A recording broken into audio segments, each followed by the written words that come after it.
আজকে একদমই গাছে ফুল পেলাম না, এই কটা ফুল পেলাম পুজোর জন্যে।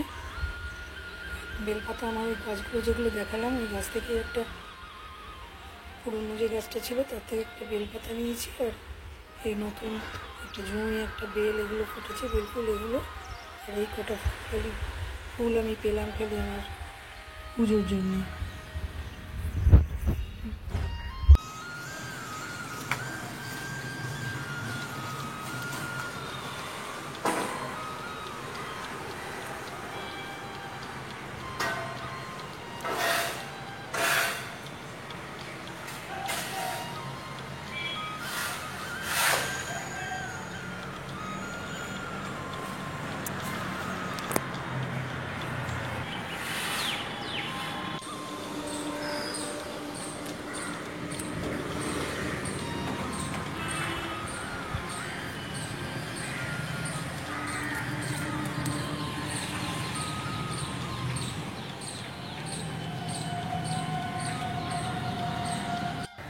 টগর গাছগুলো, এখানে দুটো টগরের টব আছে, প্রচুর প্রচুর ফুল আসে, এবারেই ভীষণ ফুল কম, তাও এখন একটু আসতে শুরু করেছে, যেন দেখা যাচ্ছে কিনা জানি না।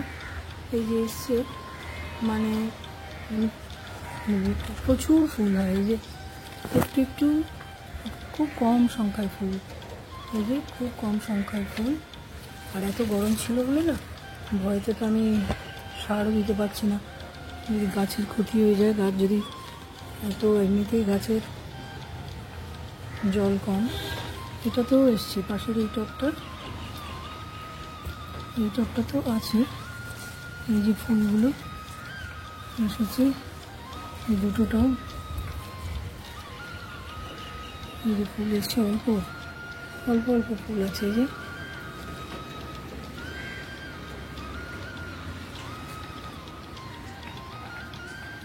তার মধ্যে আবার কি হয়েছে, দুটো টবেই এখানে আমি আম লাগিয়ে আম খেয়ে ওই যে আমের সে বসিয়ে দিয়েছিলাম, আঁটিটা বসিয়ে দিয়েছিলাম দুটো দিয়ে, দেখি আমের দুটো আঁটি থেকে বেরিয়েছে আম গাছ। হ্যাঁ, এগুলোকে তুলতে পারছি না। আর একটা টব থেকে তুলেছিলাম, সেখান থেকে মানে শিকড়টা এত ডিপ রুটেড হয় না, এত গভীর পর্যন্ত শিকড়, তাই জন্য আমি মেন আমার গাছটা যদি ডিস্টার্ব হয় যা হবে হোক, এখানেই থাকুক, আম তো হবে না অ্যাকচুয়ালি।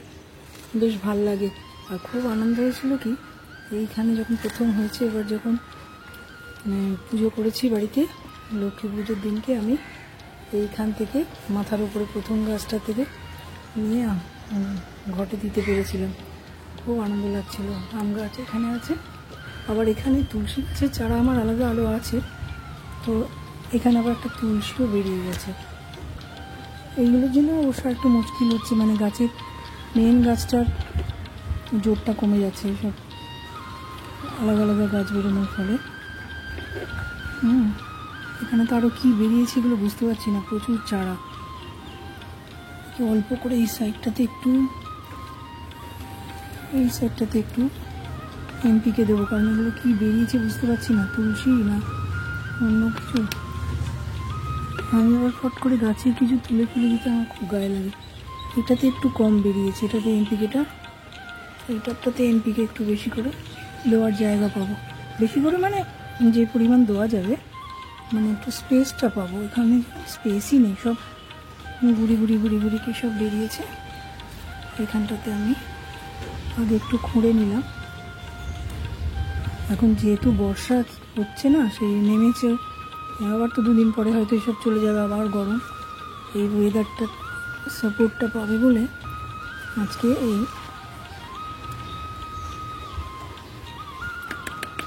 সার দেওয়ার কাজটা করতে চাইছি। এই যে এনপিকে এই 1 চিমটি চারিদিকে ছড়িয়ে দেবো।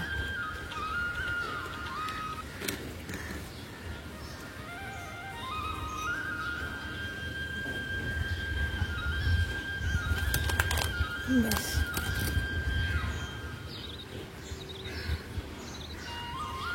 আমার আবার এই সার দেওয়ার ব্যাপারে না খুব ভয়, মানে আমার যদি গাছের মানে ওভার পাওয়ার হয়ে যায়, গাছের যদি কোনো ক্ষতি হয়, দিয়ে এবার মাটি দিয়ে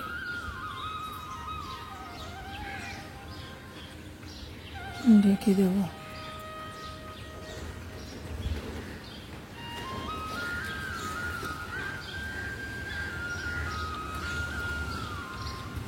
জল এই মুহূর্তে আমি দিচ্ছি না, কেননা জল দিলে না মানে এমনিতেই মাটিটা প্রায় ভিজে, তারপর যদি বেরিয়ে যায় তলা থেকে, বৃষ্টি হচ্ছে তো বৃষ্টিতে আবার নামবেই, তো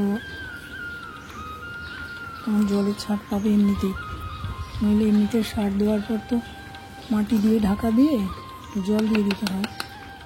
আজকে আমি আর সেই কাজটা খুব একটা করছি না।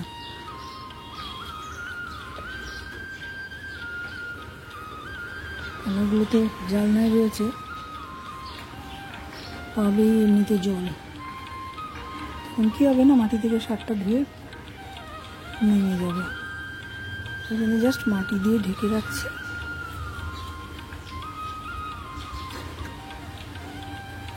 এই বৃষ্টি নামলে বলে, বৃষ্টি তো হচ্ছেই, মানে ছাদটা একটু জোর হলে তবে ছাদটা আসবে।